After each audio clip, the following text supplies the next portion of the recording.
আমি দিশারি দত্ত ভট্টাচার্য, আর আমি জীবন বিজ্ঞানের শিক্ষিকা। প্রয়াসের সাথে আমি অনেক বছর ধরেই রয়েছি।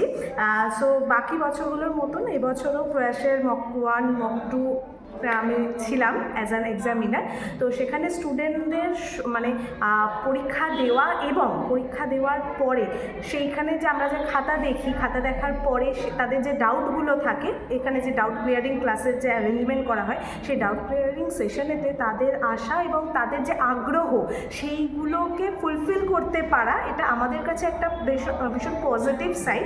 আর প্রয়াস যে এরকম একটা উদ্যোগ নেয়, এটার জন্য প্রয়াসকে অনেক অনেক অনেক ধন্যবাদ। কারণ এরকমভাবে একটা জায়গার মধ্যে বিভিন্ন জায়গার মানে পশ্চিমবঙ্গের বিভিন্ন জায়গার এত স্টুডেন্টকে অ্যাকিউমুলেট করে তাদের মনে যে মাধ্যমিক পরীক্ষার যে ভীতিটা একটা থাকে, জীবনের প্রথম বড় পরীক্ষার যে ভীতি, সেইটাকে ওভারকাম করার জন্য আমরা যে ওদেরকে গাইড করতে পারি, টিপস দিতে পারি বিভিন্ন রকমভাবে, তো সেই সব কিছু অর্গানাইজ করার জন্য অনেক অনেক থ্যাংক ইউ প্রয়াসকে। আমাদের তরফ থেকেও থ্যাংক ইউ যে হ্যাঁ, আমরাও ব্লেসড যে এরকম একটা সংস্থার সাথে থেকে আমরা ওদেরকে গাইড করতে পারছি। আর অফকোর্স আমি এটুকু শিওর যে স্টুডেন্টরাও কিন্তু মানে থ্যাঙ্কস জানাবে প্রয়াসকে অবশ্যই।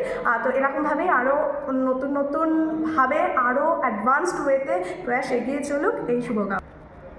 আর 2025-এর মাধ্যমিক পরীক্ষার স্টুডেন্টদের সকলকে আমার তরফ থেকে অনেক অনেক অনেক বেস্ট উইশেস। একদম চিন্তা করো না, নির্ভয়ে পরীক্ষা দাও। All the best.